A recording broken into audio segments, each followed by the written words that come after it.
Sa isang marangyang fashion show sa Bangkok, Thailand, nag-aalab ang pagtitinginan ng dalawang sikat na modelo, si Rebecca Patricia Armstrong at si Sarocha Frin Chankimha. Bawat paglakad nila sa entablado at paggalaw ng kanilang mga katawan ay nagpapakita ng kanilang kagandahan at karisma. At sa bawat pagtatagpo nila sa mga photoshoot at fashion show, tila mayroong isang espesyal na koneksyon na bumabalot sa kanilang dalawa. Ngunit sa kabila ng kanilang nararamdaman, pareho silang hindi magawang ihayag ang kanilang mga damdamin. Sumibol ang kanilang pagnanais sa isa't isa simula noong nagkatrabaho sila sa industriyang ito. Hindi na iba sa kanila ang gantong nararamdaman sa kapwa nila babae dahil hingid sa kaalaman ng lahat bukod sa kanilang pamilya ay may nakatagong pagkatao na hindi kailangan isiwalat lalo na't para protektahan ng landas ng karera. Sa mga araw na nagbibihis sila ng kanilang sinusuot ay kalmadong sinusulyap-sulyapan lang ni Rebecca ang mga mahabang binti ni Sarocha hanggang sa mga dibdib nito na may pagnanasa ang tingin. Alam naman ni Saro ang mga pagsulyap na ito kaya minsan sinasadya ng makita ni Rebecca ang mga dapat makita nito para tuksohin. Palihim na ngumingiti si Saro dahil palihim niyang hinahayaan na matanaw ni Rebecca ang kanyang kaseksihan at umaapaw na kagandahan. Napapakagatlabi na lang si Rebecca habang tinitigan si Sarocha sa mga mata nito na nagsasabing humanda siya sa oras na makahanap ito ng pagkakataon na maisiwalat ang nakatagong apoy ng kanyang damdamin. Matagal nang umuusbong ang pagtangi ni Rebecca kay Sarocha. Sa bawat hipo ng kanyang kamay sa likod ni Sarocha para sa mga photoshoot, ramdam niya ang init ng kanyang damdamin na pilit niyang itinatago. Si Sarocha naman, bagamat sikat at hinahangaan ng marami ay natutunan ng pagnilayan ang bawat titig at galaw ni Rebecca na may halong pagnanasa at pag-ibig. Sa mga sandaling sila lang dalawa ay may mga pagkakataon na gustong sunggaban ng halik ni Rebecca si Sarocha. Ngunit wala siyang magawa. Natatakot lamang ito sa pwedeng mangyari na nakakaapekto sa trabaho. Nahahalata na rin niya kasi ang mga titig ni Sarocha na nagbibigay pahiwatig ng pag-ibig nito sa kanya. Habang tumatagal, ay alam na nila ang mga ibig sabihin sa mga malalagkit na tinginan. Pinipigilan lang ang mga damdamin sa nahahalatang pananabik sapagkat alam nilang makakaapekto ito at posibleng maging dahilan sa pagbagsak ng landas ng karera. Nang matapos si Rebecca sa kanyang pagbibihis ay tinabihan niya si Saro. Bigla niyang hinawakan at hindi na napigilang pisilin ang pet nito nung tumalikod yung isang tao na nasa silid ng dressing room. Nagulat si Sarocha at tinapik ang kamay ni Rebecca sa gulat. Ngumiti lang ito na may malagkit na pagtitig at bumalik sa pagkakaupo. Sa ilang buwang pagsasama, nakilala ni Sarocha ang ganyang klase na ugali ni Rebecca.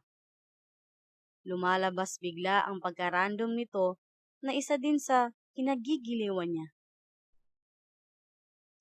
Nang matapos na si Rebecca sa lahat, ay nagsimula na ang photoshoot.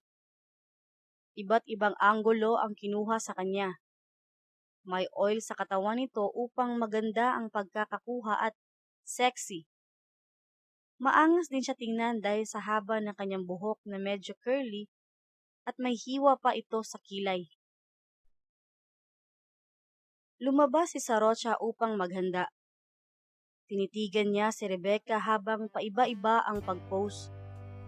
Simula sa mga napakagandang labi na masasabi mong pouty lips at sobrang kissable niya tingnan. Sa kanyang leeg na gustong-gustong mahalikan ni Sarocha Pababa, sa gitna ng dalawang dibdib ay napalunok siya bigla at napainom ng tubig. Nang matapos ay sila na namang dalawa para sa pictorial. Maganda ang kombinasyon nila sa harap ng kamera kaya marami ding kumukuha sa kanila sa mga women's magazine at sa iba-ibang proyekto. Nag-aalab ang kanilang mga damdamin sa tuwing may mga posisyon na nagkakadikit ang kanilang mga katawan. Naglalapit na mga mukha na kung wala lang talagang tao ay sarap na si Rebecca na tanggalin ang mga lipstick ni Sarocha sa mga labi nito. Nagtitigan lang sila at parang may mga apoy sa mga mata nilang nagpipipigil. May mga pagkakataon naman na nagtitext sila tungkol sa kanilang trabaho ay may mga hirit din itong si Rebecca na nagpapangiti kay Saro na emojis lang ang ipanangre-reply na nagsasabing kinikilig ito at masaya sa kanyang mga hirit. May mga pahiwatig si Rebecca na gustong-gusto niyang ligawan si Saro. Gets naman yun ni Saro, ngunit palaging naiisip ang pwedeng mangyari na baka ikabagsak nila pareho. Kahit nahihirapan sila, ipinagpatuloy lang nila ang gano'n na sistema. Nagsusulyapan, nagtititigan na kung mapapansin mo ay para na silang sasabog sa nakatagong pagmamahalan.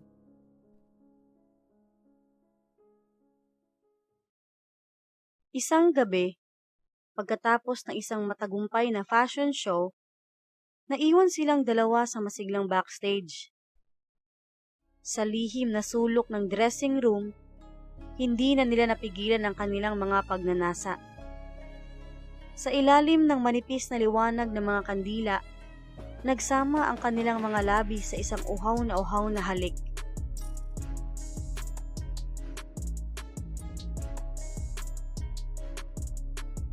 Sa likod ng pinto ng dressing room ay naghahalikan sila ng tahimik, mapusok at sinamantala ang sandali.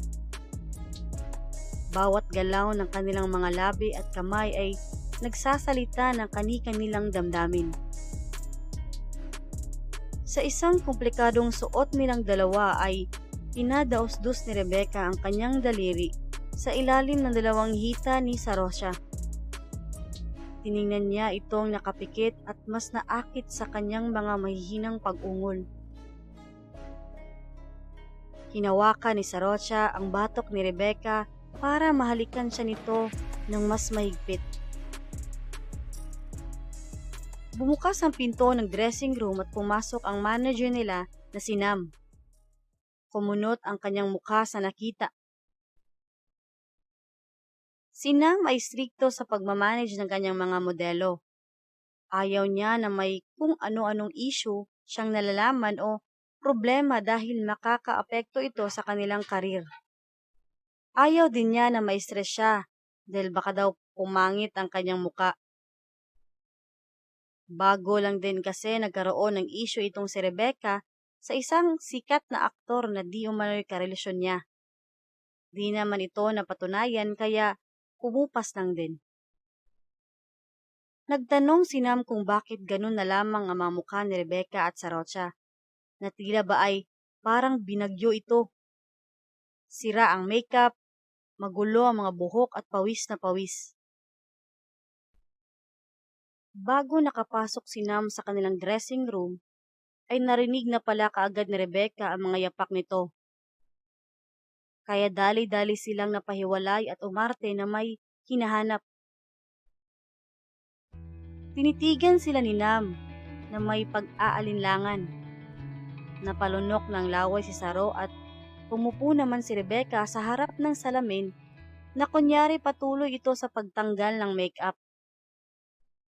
Binati sila ni Nam sa matagumpay nilang show. Masaya itong nagkwento tungkol sa mga komentong narinig niya sa kanyang mga modelo.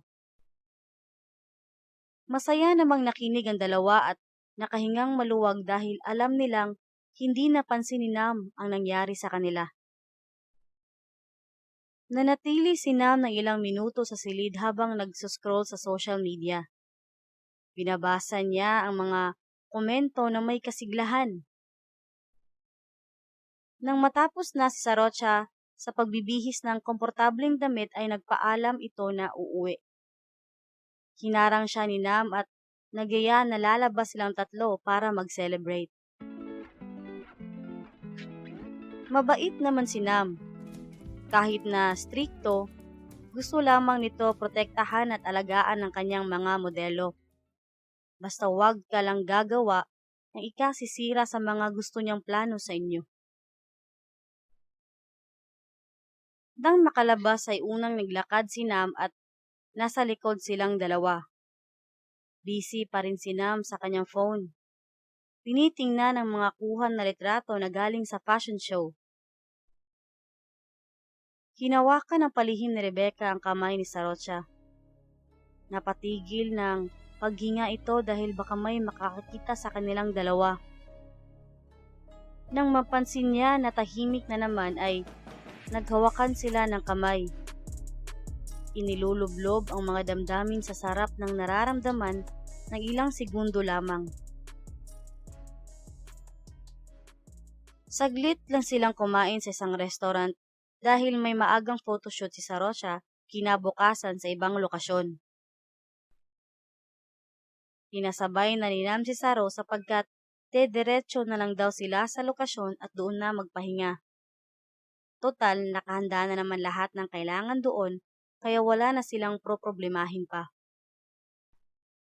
Lumingon si Sarocha kay Rebecca na parang ayaw niyang sumama kay Nam at gustong manatili sa tabi niya. Hinawakan niya ang kamay ni Rebecca na nasa mesa hanggang sa nabitawan sa paglalakad palabas. Hinawakan naman siya ni Rebecca na ayaw bitawan si Saro sa mga kamay nito.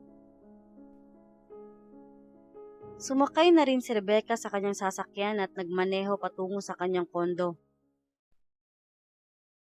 Kilala na rin si Rebecca sa mga security guards, mga tao sa front desk kaya normal lang na minsan may nagpapapicture sa kanya. Kinabukasan nagising si Rebecca na tanghali na. Tiningnan niya ang kanyang phone at may mensahe ito galing kay Sarocha. Napangiti ito nang mabasa na namimiss siya nito. Freen ang naka-phone book para hindi gaano mahalata kapag may makakakita sa screen ng phone niya. Napaisip si Rebecca ng kasing lalim ng balon. Paano kung may makaalam ng nakatagong pagmamahalan nila ni Freen? Kailangan ba niyang mamili? Pero handa naman siya sa kung anong hatol ng mga tao. Napabuntong hininga siya. Tiningnan ang mga litrato ni Saro na nakasave sa kanyang telepono. Sa mga pagkakataong malungkot siya ay nahahawi ang kanyang nadarama sa tuwing tinatanaw ang babaeng araw-araw niyang minamahal na walang pag-aalinlangan. Si Saro ang nagbibigay ligaya sa mundo niya. Iba ito sa naging karelasyon niya noon na babae din. Hindi naman sa ganda lang at kaseksihan siya nahulog kay Saro, kundi isa din siyang mabait at sweet sa mama niya. Gusto niyang maramdaman ang pagmamahal na safe. Hindi ka iiwanan at pahahalagahan ka. Sa mga mata pa lang ni Saro, ay alam ni Rebecca na ito ang para sa kanya. Nag-alarm ang kanyang telepono at dali-dali siyang kumain at maligo. May meeting siya kasama ang mga panibagong team sa isang proyekto. Nag-send siya ng nakahubad na litrato kay Saro habang naliligo. Pinapamiss niya lalo ito at umalis ng kondo. Tumunog ang phone ni Saro at nakita ito ni Nam. Hindi naman ito nabubuksan dahil may password. Ngunit kinabahan siya habang nakatitig sa malayo. May mga flash ng ilaw at kamera kaya kailangan niyang hindi ipahalata ang kaba. Sa pagsulyap niya kay Nam, nakita niyang kumunot ang noo nito. Tinawag si Nam ng isang lalaki at ibinigay ang telepono nito sa kanya. Tumayo siya para kausapin ito. Ipinagpatuloy ni Sarocha ang kanyang pag-post hanggang sa matapos. Bago niya nakuha ang kanyang phone ay tinawag muna siya ng nag-e-edit na kanyang mga picture upang ipakita ang lahat ng kuha. Masaya naman ito sa mga nakikita ngunit sa kabilang banda ay naabala ang kanyang isipan sa kung anuman ang nakita ni Nam sa kanyang phone. Pagbukas niya nito may message si Bekbek, palayaw ni Rebecca na siya lang ang nakakaalam. Nang makita ang mensahe na picture ni Rebecca na nakahubad sa pagkakaligo ay bigla niya itong itinago at nilingon ang lahat. Sa likod niya o kung meron bang tao na malapit sa kanya. Buti na lang at busy lahat sa kanilang inaatupag. Pumunta siya sa CR at nag-message kay Bekbek ng emoji na natutunaw. Tinitigan niya ang litratong nasa phone. Ini-zoom in ang mga parte ng katawan ni Bekbek at mga detalye nito. Isinave niya ang picture na may pagnanasa. Nakangiting tinitigan ang mukha ni Rebecca na napaka-seductive at halatang nanunukso. Maya-maya, maingat itong lumabas ng CR na nasa loob lang ng dressing room. Ipinasok ang phone sa dibdib at inilagay kaagad sa kanyang bag na nasa mesa. Nagsalubong sila ni Nam at sinabing wrap up na.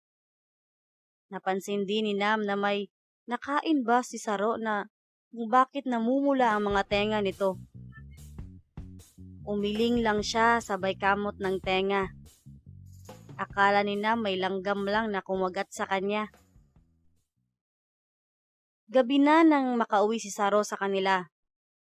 Ipinaghain siya ng mama niya sapagkat minsan lang ito nakakauwi ng hapunan. Sila lang dalawa ng mama niya sa kanila kasama ang aso na si Fluffy. Mahilig siya sa aso. May maliit din siyang tattoo, isang ponang aso sa balikat. Kulay pula at para itong pulang nunal sa malayuan.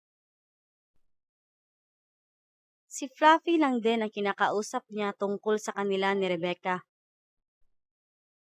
Kung gaano niya ito naging crush noong una at ngayon, nahalikan na niya at mas higit pa. Palaging kinikilig si Saro kapag nagkukwento siya sa aso niya. Hindi niya kailangan na magpigil kasi alam niyang nararamdaman siya ni Fluffy.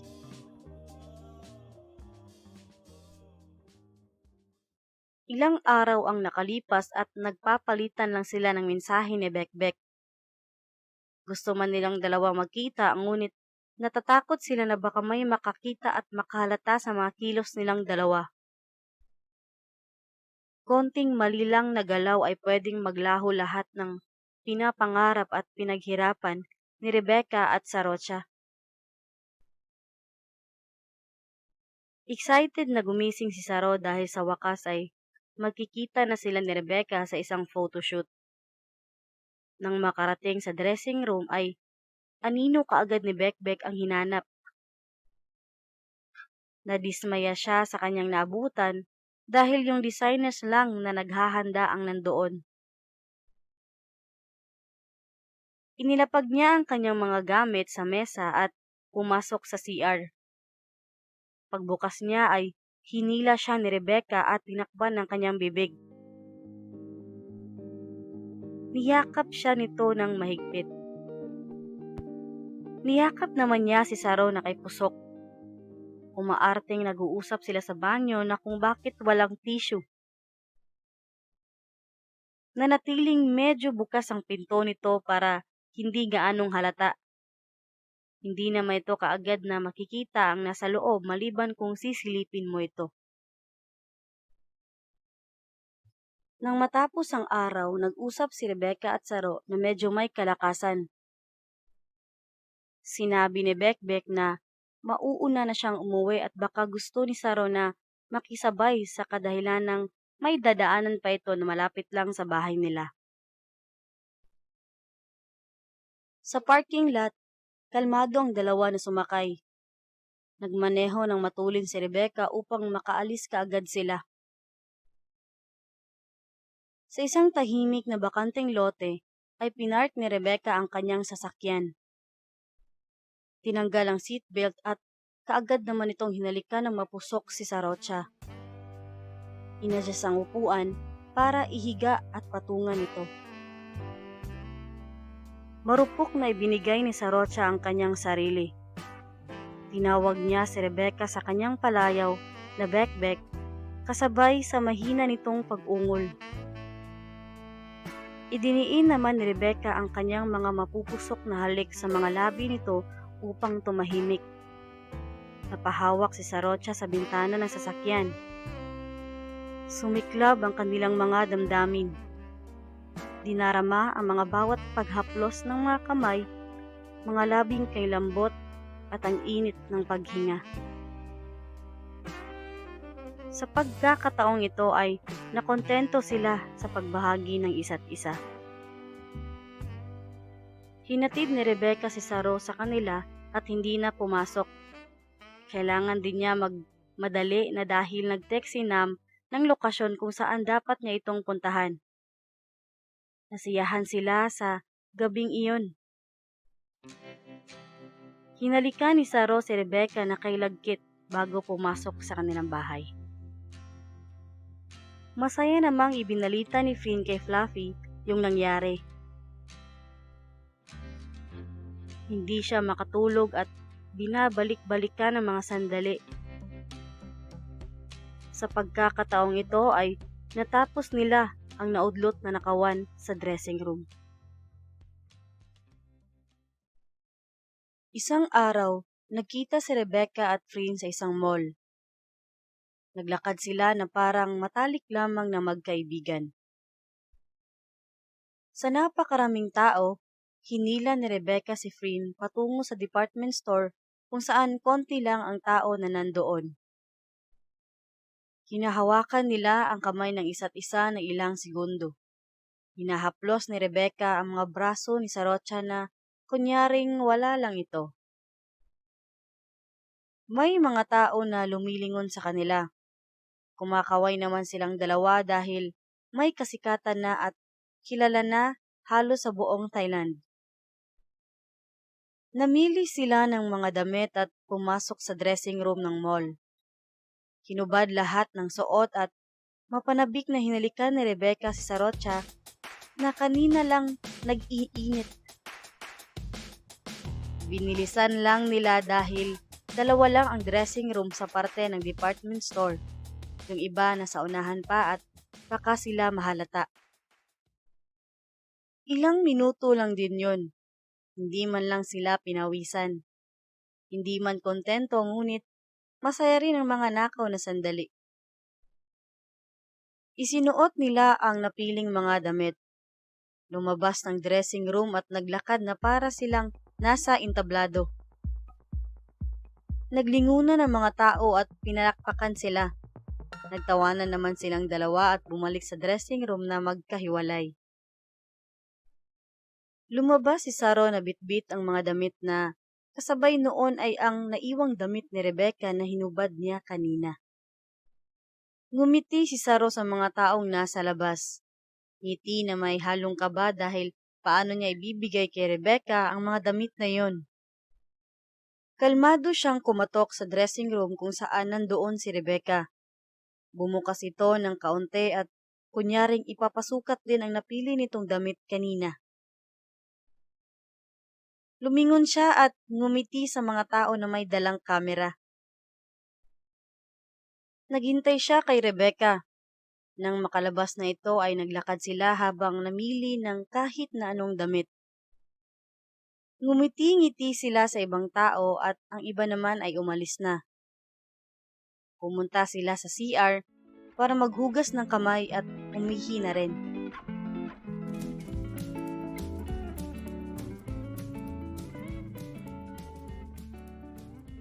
Bago nakauwi, Nag-take out sila ng pizza para sa sasakyan na lang kumain. Nag-park si Rebecca sa isang bakanting lote at dun sila kumain. Nagtawanan silang dalawa habang nag-uusap na puno ang bibig sa pagkain. Hindi nila akalain na pwede pala ang ganon. Maya-maya, hinatid na ni Rebecca si Saro sa kanila. Inaya siya ni Saro na pumasok ngunit hindi na ito pinagbigyan sapagkat may pupuntahan pa si Rebecca. Hinalikan niya si Saro at hinintay na makapasok ito saka umalis. Pumunta si Rebecca sa isang kondo na minsan din niyang naging tahanan. Tahanan na akala niya yun na. Binuksan ng isang babae ang pinto. Niyakap niya si Rebecca at umiiyak ito. Itinulak siya ni Rebecca. Sinabi niya na nagpunta lang siya upang matigil na ito sa kakatext sa tawag sa kanya.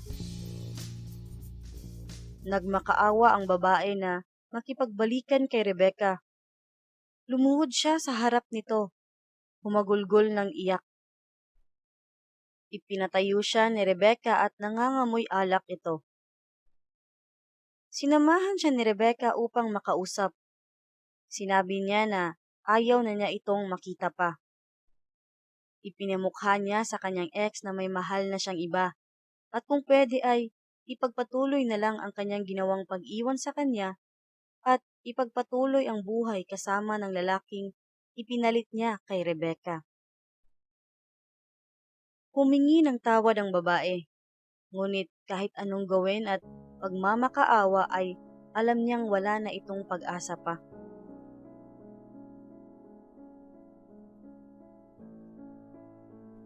Alam niya kung gaano magmahal si Rebecca. Alam din niyang seryoso na ito na hindi na siya babalikan pa at hindi na maibabalik ang pag-ibig nito na ibinaling na sa iba. Kahit ano-ano na lang ang sinabi niya kay Rebecca, ngunit hindi na talaga. Nag-text si Saro kay Rebecca kung nakauwi na ba ito. Nag-reply siya na tatawag siya kay Saro pagkarating niya sa kondo. Bago makaalis si Rebecca, ipinahiga niya ang kanyang ex. Nakatulog ito sa kakaiyak at kalasingan. Nang makarating na siya sa kanyang kondo ay agad niyang tinawagan si Saro at sinabing nakauwi na siya. Nag-usap sila ng magdamagan.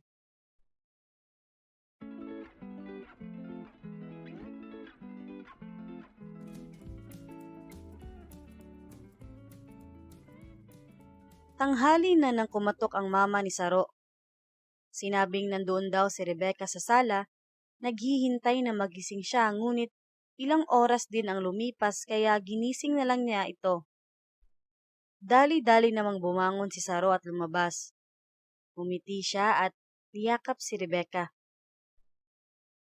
Tinanong niya ito kung bakit siya nagpunta at kung nakatulog ba ito. Ngunit sinabi ni Rebecca na matapos silang mag-usap sa telepono ay gusto niyang makita si Saro at sinabi na may kailangan siyang malaman. Kinabahan si Saro na napakunot ang noo. Naging seryoso sila at sinabi ni Rebecca kung saan siya galing kagabi.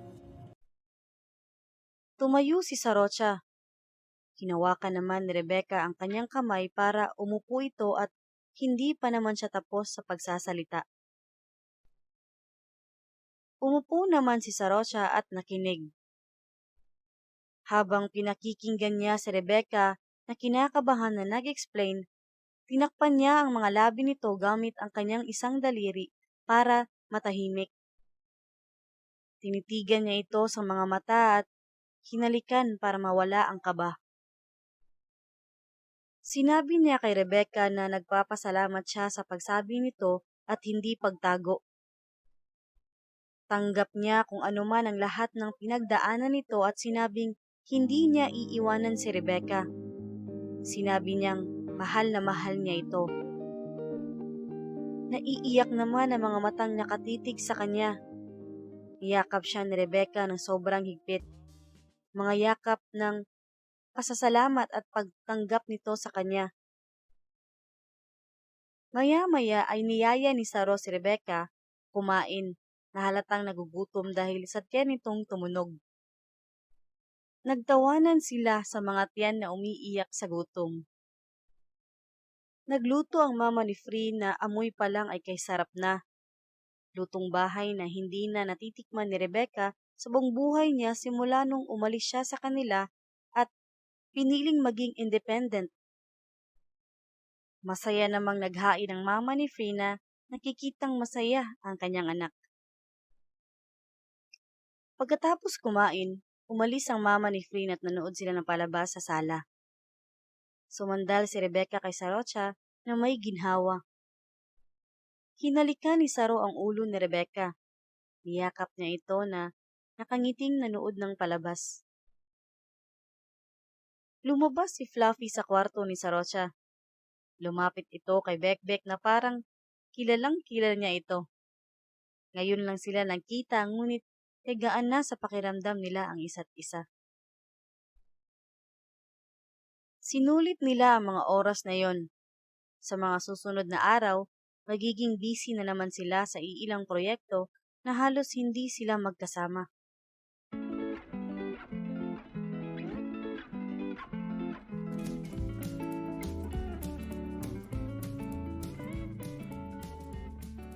Ilang araw, nagkasalubong sila sa dressing room. Habang busy ang mga tao, hinila ni Rebecca si Saro sa CR at niyakap ito ng mahigpit. Hinalikan ang malalambot na labi ni Saro nang may narinig sila sa labas ay agad namang lumabas si Sarocha na palihim na kinakalma ang sarili. Nakabukas pala ang pintuan ng kanilang dressing room at narinig ang mga talak ni Nam sa labas. Pumupo si Sarocha habang naghahanda. Lumabas naman si Rebecca galing sa CR at binati si Saro na kunyari ngayon lang sila nagkitang muli. Lumingon ang kanilang makeup artist sa kanya at bumalik lang ulit sa kanilang ginagawa. Tumabi si Rebecca kay Saro na kay dikit. Nagsenyas naman si Saro kay Rebecca na umatras ng kaunti dahil sumubra ito sa pagkakaupo.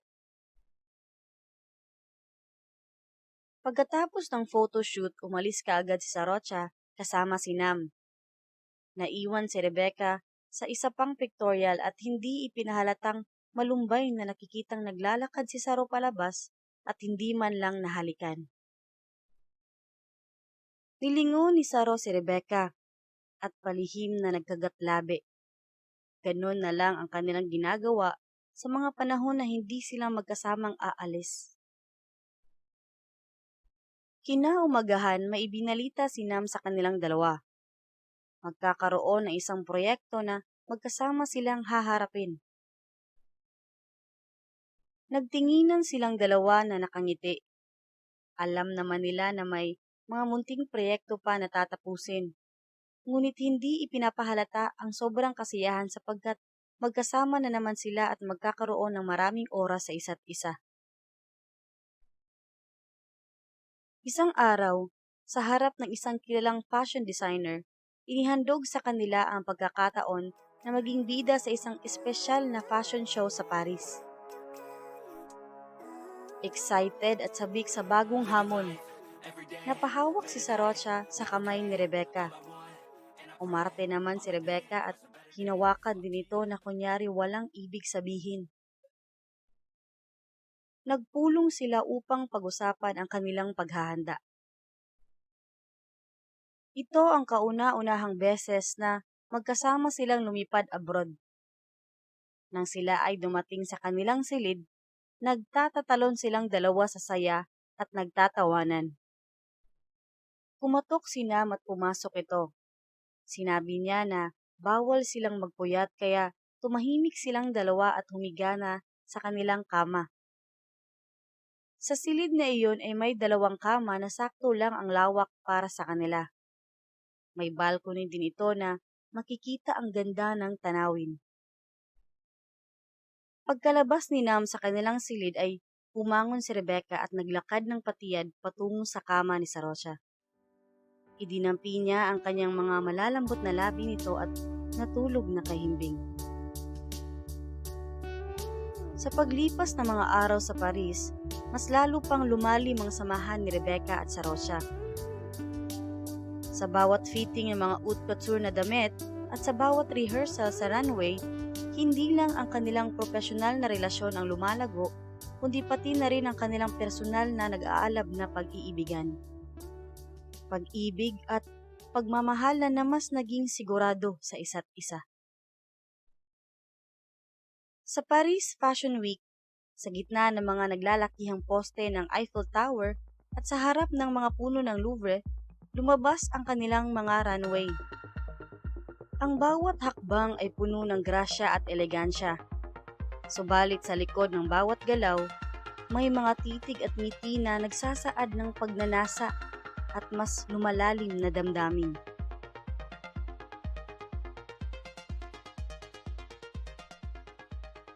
Pagkatapos ng kanilang tagumpay sa Paris, nag-umpisa ang isang bagong yugto sa buhay ni Rebecca at Sarocha.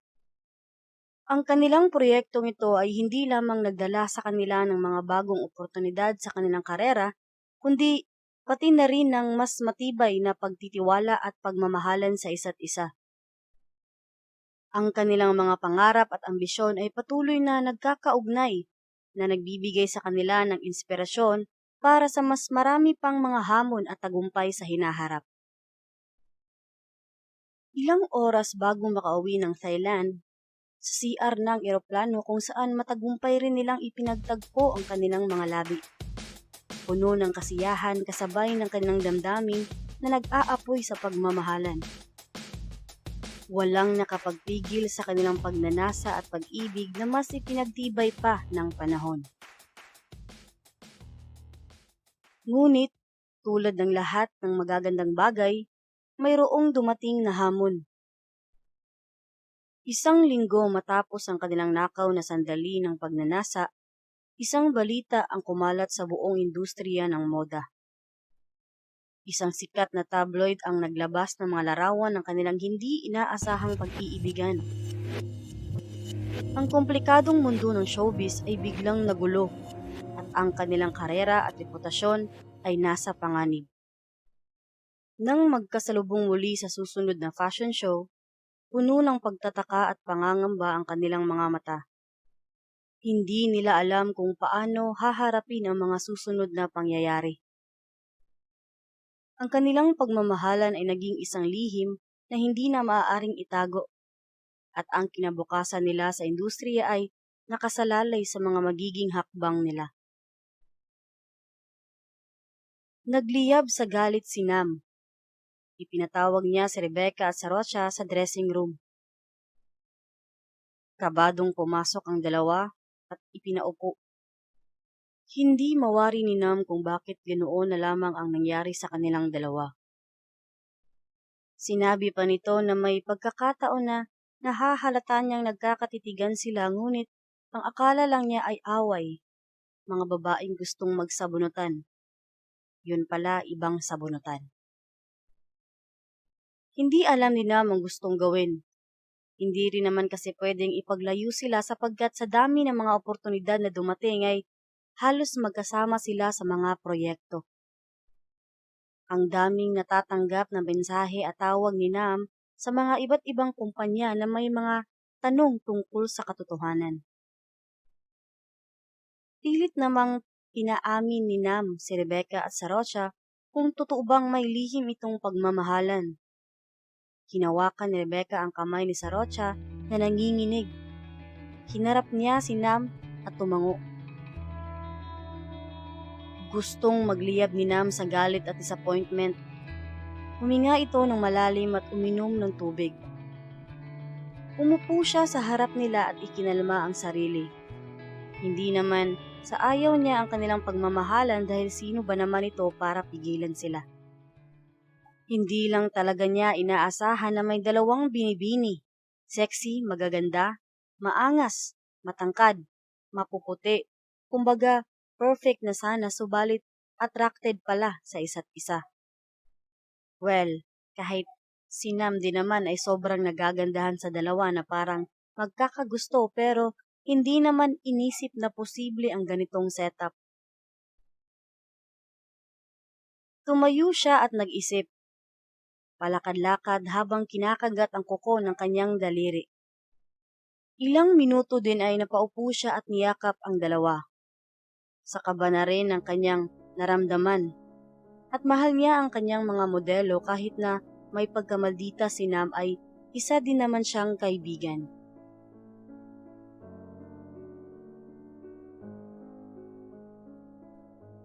Pinauwi niya muna si Rebecca at Sarocha na magkahiwalay at nang makapag-isip siya.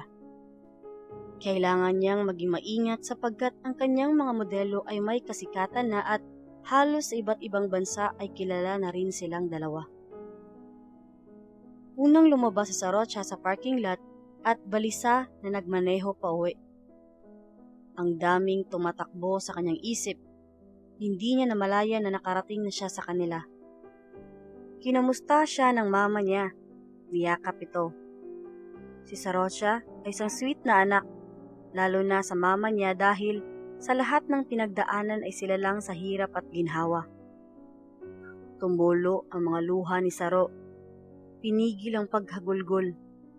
Natatakot siya na baka anong pwedeng mangyari sa landas ng karera na kanyang pinaghirapan at pinangarap.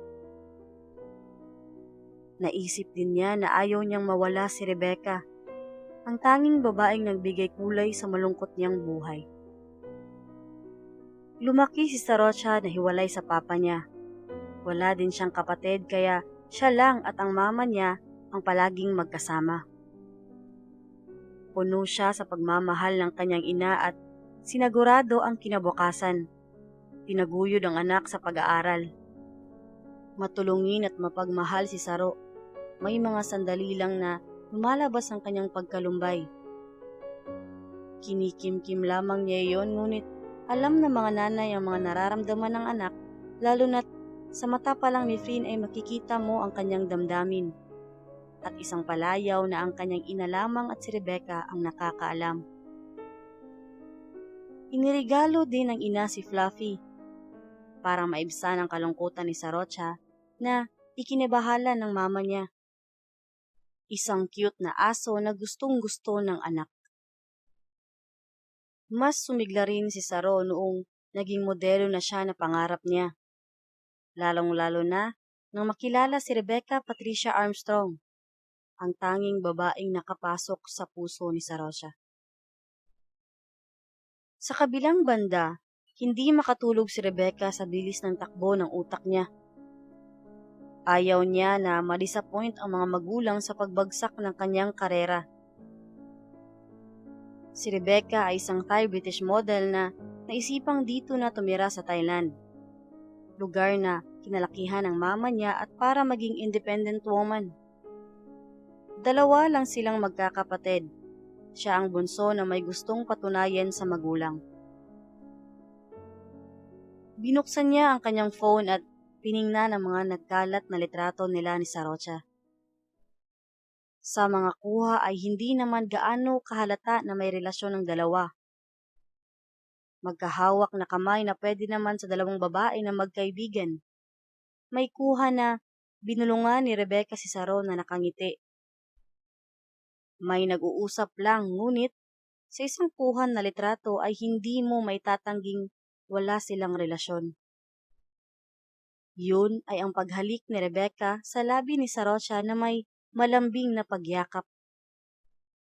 Medyo blurry ang kuha na ito pero makikita mong sila talagang dalawa ang nasa litrato sa isang parking lot sa labas ng sasakyan ni Rebecca. Inisip niya kung kailan nangyari yon.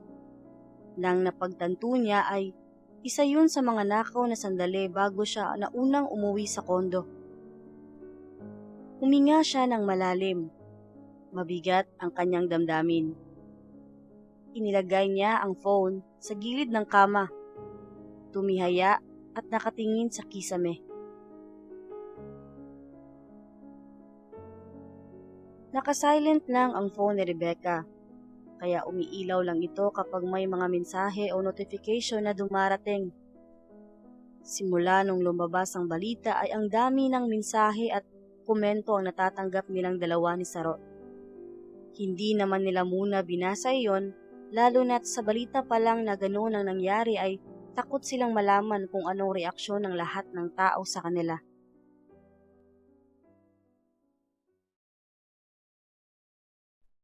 Tumawag si Nam sa kanila. Ipinaalam ng may mga reporters na nakaabang sa labas ng kondo ni Rebecca at sa bahay ni Sarocha. Kung may makasalubong man ay hindi lang muna ito papansinin at kailangan munang pagplanuhan ng mga sasabihin. Kinansila na muna ni Nam ang ibang schedule ng makapagpahinga at makapag-isip sa mga susunod na hakbang. Sa pagkakasabi nito ni Nam ay parang gusto niyang ihiwalay si Rebecca at si Rocha ng pansamantala hanggang sa huminahon ng balita. Sa mga sumunod na linggo, sa photoshoot ay tila may maraming mata nakaabang sa kilos at galaw nilang dalawa. Hindi sila nag-uusap o nagtitinginan. Nasa ibang dressing room din si Rebecca para maiwasan ang anumang issue. Iniba din nilang dalawa ang settings ng phone. Naka-hide yung notification, yung pangalan ng nag-text at palaging naka-silent ito. Iningatan nilang mabuti ang kanilang paggalaw. Nagpatuloy ang mga pictorials na ang bigat sa kalooban nilang hindi masulyapan ng isa't isa. Mariing itinanggi ni Nam sa lahat ng team ang mga litrato na lumabas. The more kasi na marami ang makaalam, mas delikado ito. May mga tanong pa din na kailangan ng paliwanag. Si Nam na lang muna ang sumasagot sa mga konting chismis sa loob ng silid. Pinatikom niya muna ang kanyang mga modelo sa pagsasalita hanggat sa naibibigay naman nila ang magandang pagtatrabaho ay eto na lang muna. May ibang kumpanya na nag-back out sa pagkuha nila Rebecca at Sarocha. Ayaw nila kasi na mabahiran ng kahit na anong anyo ang kanilang negosyo at madamay sa issue. Nalungkot si Nam na naiinis. Ang daming diskriminasyon at pambabatikos ang kanyang natanggap.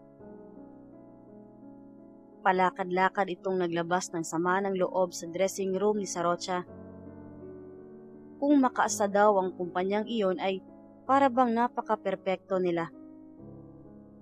Tila ba ay nandidiri ang iba sa kanilang relasyon. Nakatingin lang si Saro sa baba habang pinakinggan si Nam na naiinis sa mga natanggap na balita. Napansin ni Nam na hindi kumikibo si Sarocha. Natigil siya sa pagsasalita at lumapit ito. Malungkot na tinabihan niya sa pagkakaupo si Saro. Hindi naman niya gusto na iparamdam sa kanila ang mga masasakit na balita ngunit damay na silang lahat. Tinapik niya ito sa balikat. Naiiyak siyang tingnan si Sarocha. Sa isang taon na pagsasama ay naging bahagi sila sa isa't isa sa lahat ng pinagdaanan na trabaho sa paiba-ibang lokasyon ay may malasakit siya sa kanyang mga modelo. Hindi lang sa loob ng dressing room, pati na rin sa labas na pagkakaibigan. Isang araw, nagdesisyon si Nam na tanggapin ni Rebecca at Sarocha ang isang interview. Sa isang sikat na TV show sa Thailand na si Woody, sinabi ni Nam na sagutin lahat ng mga katanungan nito ng may katapatan at katapangan. Marami ang nakaabang sa mga oras na iyon. Hindi lang sa Thailand, kundi sa mga lugar na maraming nakakilala sa dalawa. Nagsimula si Woody sa pangumusta kay Rebecca at Sarocha na nakangiti. Nagtanong siya sa mga paborito nilang libangan, pagkain, perdong habit, at mga kung ano-ano na hindi dumiretso sa tanong na gustong malaman ng lahat. Magaling si Woody mag-interview. Pinaparamdam niya sa tao na magiging komportable ito sa kanya. Palagi siyang nakangiti na nag-e-enjoy lang sa ginagawa niya. May mga tanong na mas makikilala mo kung sino si Rebecca at Sarocha sa likod ng mga nagagandahang litrato at itsura o paglalakad sa runways. Sa interview na ito, lumalabas ang kanilang mga tunay na pag-uugali. sa mga hagikik ni Sarocha habang sumasagot, sa mga galawan nila na mukhang mga bata, at sa mga ngiti sa labi ni Rebecca na kay sarap panoorin. They just look so adorable sa isa't isa. Napaka-perfect nila tingnan. Nabighani ang lahat sa mga ipinapakita ng dalawa. Ang galing ni Woody sa kanyang ginagawa. Hindi na napansin ni Rebecca at Sarocha na naka-live sila. Kusang lumalabas ang mga tinginan at haplos sa kamay habang tumatawa sa pagsagot kay Woody. Habang si Nam na nasa gilid ay nangangambang nanonood. Nagdurugo ang kanyang mga kuko sa kakakagat nito. Nagbabantay sa mga kilos at galaw ng dalawa. Hindi naman niya pwedeng senyasan dahil live ang interview na ito. Pero gusto na rin ni Nam na matapos ang lahat ng ito.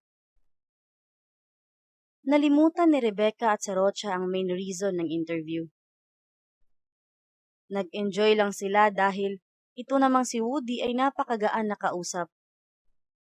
Kaya din pala sikat ang TV show niya ay dahil na rin mismo sa kanya. Nagpatuloy ang interview na kay gaan. Walang bahid si Woody na panghuhusga sa kanyang mga nasilayan.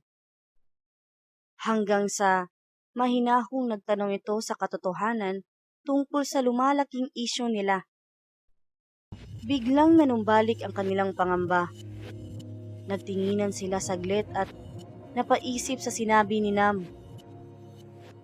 Sasagot sila ng may katapatan at katapangan.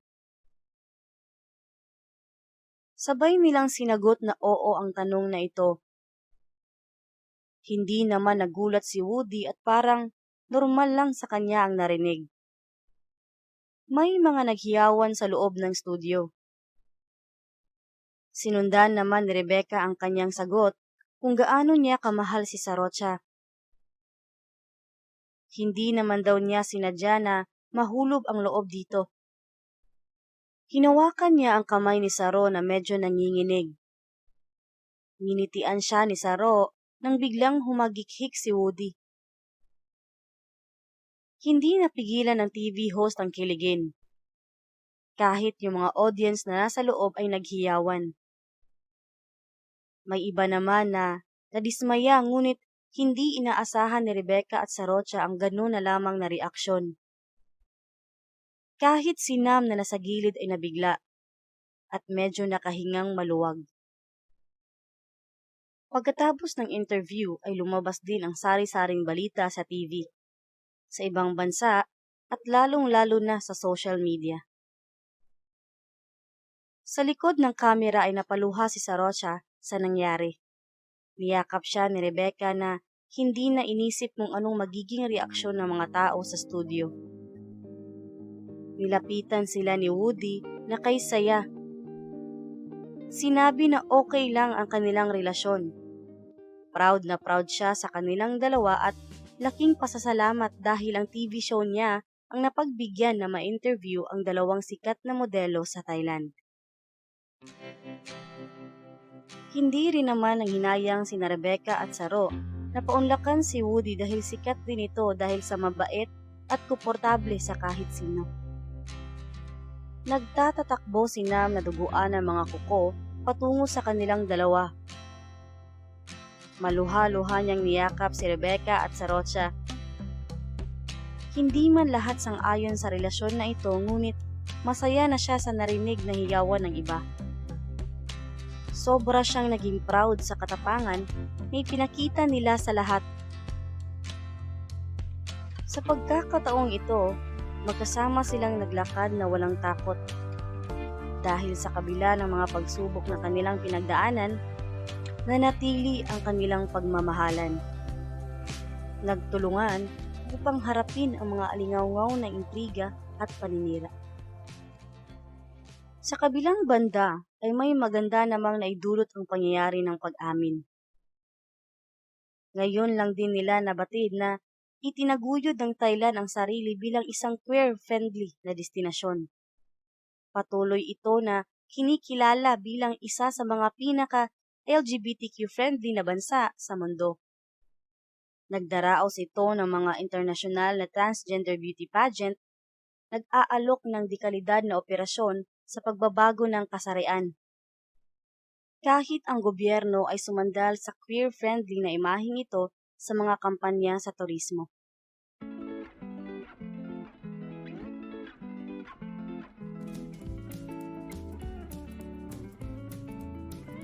Ang takot ay napalitan ng kalayaan.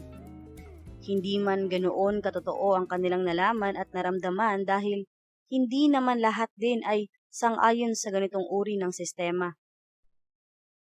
Ngunit marami din ang tumanggap at tumangkilik sa pagmamahalan ni Rebecca at Sarosia, lalo na sa mga totoong fans at sa LGBTQ community na handang sumuporta.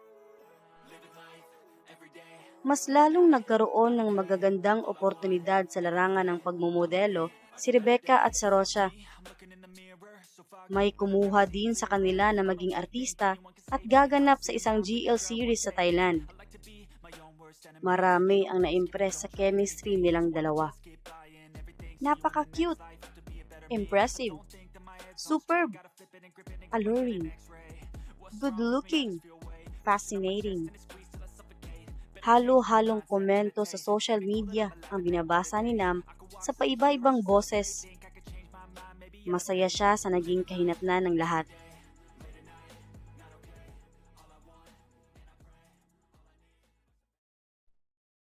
Sa isang malamlam na ilaw ng mga kandila, malayang umungol ng wala ng pagpipigil sina Rebecca at Sarosia. Namasyal ang kanilang mga halik, nagliliyab na mga damdamin. Mga haplos at maiinit na yakapan, malilikot na daliri, mababangong amoy sa balat. Bawat pagkagat ng mga labi, paglalaro ng mga dila, pagpisil ng mga dibdib, paglipat ng posisyon, pagsayaw ng mga katawan, pagsisid sa ilalim ng kumot, at mga pawis sa katawan na naglalabasan ay maririnig mo ang mga mapupusok na halik sa kahit na anong parte.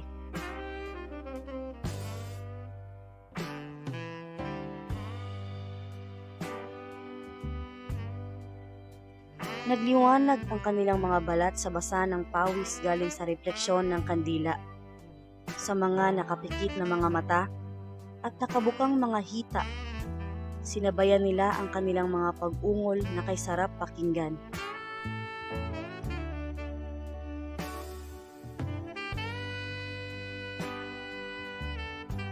Sa pagkakataong ito, sa kondo ni Rebecca, sinamahan nila ang isang gabing umaapaw na pagmamahalan at kalayaan.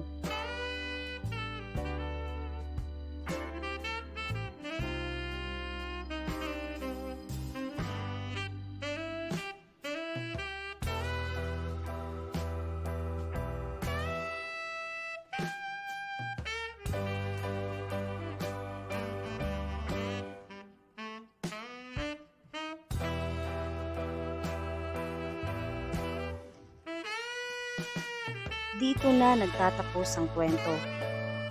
Thank you po sa pagbigay ng oras na makinig sa handog ng Fin Becky Stories. Sana po ay nagustuhan ninyo, and please subscribe para ma-update sa mga isusulat ko pa na kwento that will exceed our imagination sa mundong tanggap tayo at sa Fin Becky World.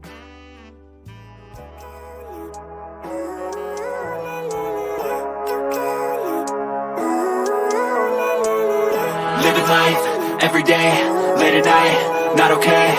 All I want, and I pray, all I need are some better days. Fuck me, I'm looking in the mirror, so foggy, but I've never seen clearer. I don't really think anyone can save me, and honestly I'm not really sure I want saving. I like to be my own worst enemy. There's no risk if you don't try at anything, so I'ma just keep buying everything. See you in the next life, hope to be a better me. I don't think that my head's on straight, gotta flip it and grip it and go and get an x-ray. What's wrong with me? I just feel weight pushing on my chest and it squeezes till I suffocate. Better change my mindset, meditate. It's pretty cool that I'm alive and have better days. I could walk, see, hear, I should celebrate. Think I could change my mind, maybe elevate. Living life, everyday, late at night, not okay. All I want